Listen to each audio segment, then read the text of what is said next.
5 Tipps für den perfekten eBay-Produkttitel. Bleib dran!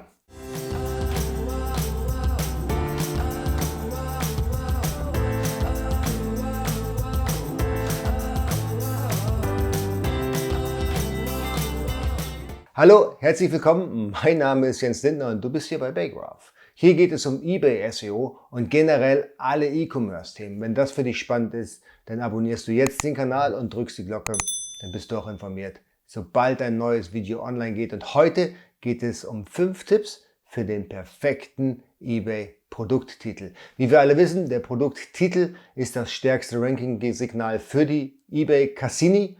Und wer hier nicht hundertprozentig arbeitet, der lässt viel Potenzial liegen. Tipp Nummer 1, so banal sich das auch anhört.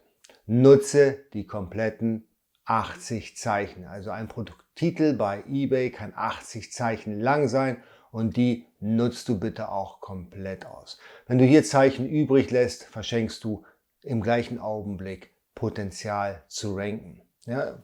Auch wenn es hier in diesem Beispiel, was ich hier mitgebracht habe, nur 5 Zeichen sind. Mit 5 Zeichen, da könntest du vielleicht nochmal ein wichtiges Keyword unterbringen. Beispielsweise hier in diesem Aromadiffusor-Artikel könnte nochmal das Wort LED untergebracht werden, was hier durchaus interessant ist. Wie wir jetzt hier bei dem Baygraph Title Tool sehen, fehlt hier einfach das Wort LED, was außerdem auch noch ein Artikelmerkmal ist. Also hier lassen wir auf jeden Fall schon alleine bei der Länge der Zeichen Potenzial liegen. Das sollte nochmal überdacht werden. Also 80 Zeichen stehen zur Verfügung, 80 Zeichen bitte, wenn es geht, komplett nutzen. Tipp Nummer 2. Vermeide Füllworte.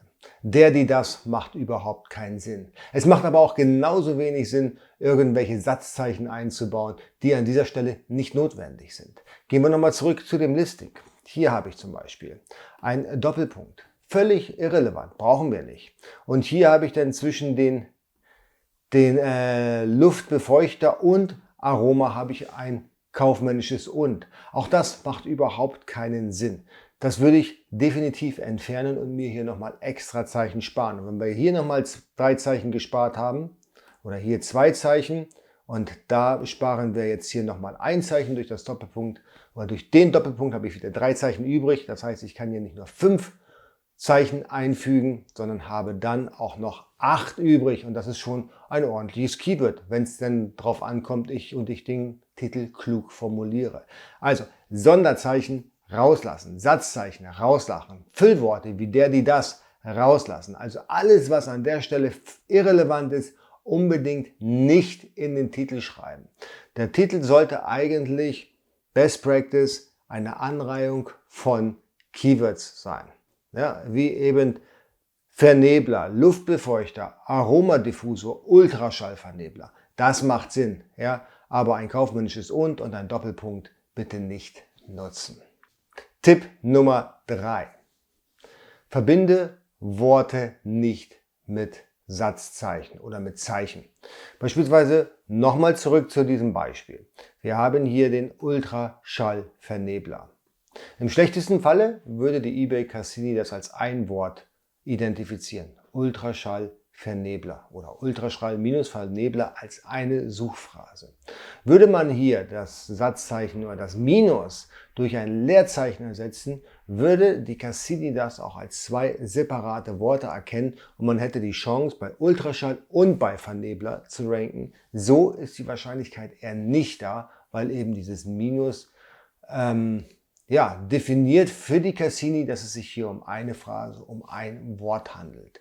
Es ist nicht hundertprozentig bestätigt von eBay, aber durch unsere Messung bei Baygraph können wir schon feststellen, dass die Tendenz dahin geht, dass eBay da erhebliche Probleme hat, diese Worte dann auch auseinanderzuziehen. Noch schlimmer sind beispielsweise Unterstriche, ja, oder eben ein kaufmännisches und, wenn ich da jetzt hier kein Leerzeichen zwischenlassen würde, dann hätte die Cassini noch mehr Schwierigkeiten zu erkennen, dass es sich hier eigentlich um 2 unterschiedliche Begriffe handelt. Der sicherste Weg ist, um Worte auseinanderzusetzen oder auseinanderzuziehen, sodass sie auch als Einzelworte identifiziert werden können, ist ein simples Leerzeichen. Tipp Nummer 4. benutze keine selbstverständlichen Keywords. Selbstverständliche Keywords können zum Beispiel Geschlechter sein.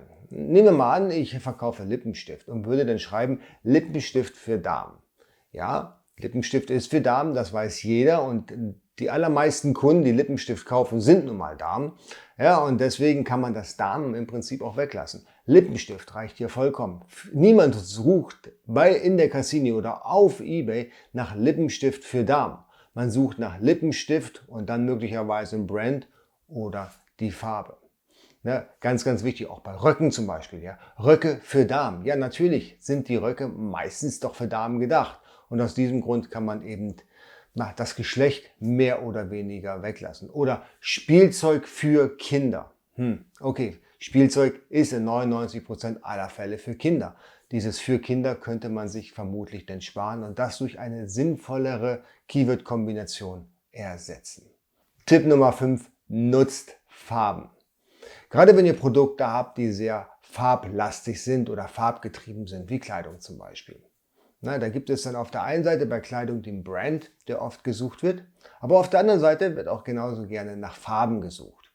Ja, viele Leute interessieren sich nicht für das Gucci Handtäschchen, sondern interessieren sich möglicherweise für ein Handtäschchen in Schwarz. So, und dann habt ihr eben den Kunden, der explizit nach einer Farbe sucht, hier komplett bedient. Wenn ihr eben in eurem Produkttitel das Hauptkeyword, eben Handtasche, und dann als Second Keyword dann die Farbe Schwarz mit einbaut. So hat der Kunde, der danach sucht, direkt, okay, die Connection ist eine Handtasche und die ist schwarz. Auf der anderen Seite ist natürlich auch genauso wichtig, ein Brand einzufügen. Ja? Wenn man sagt, okay, ich möchte jetzt eben meine Gucci-Handtasche verkaufen, dass man dann nicht schreibt Handtasche in schwarz und eigentlich handelt es sich um eine Gucci-Handtasche, was ja eigentlich dann der wirkliche Mehrwert des Produktes ist, ja, sollte man natürlich dann dieses Keyword unbedingt auch mit einbauen. Also Gucci Handtasche schwarz wäre bei einer schwarzen Gucci Handtasche natürlich das allerbeste. Ja, aber auf jeden Fall sollte man eine Farbe dazu schreiben, wenn eben das Produkt so gestaltet ist, dass die Farbe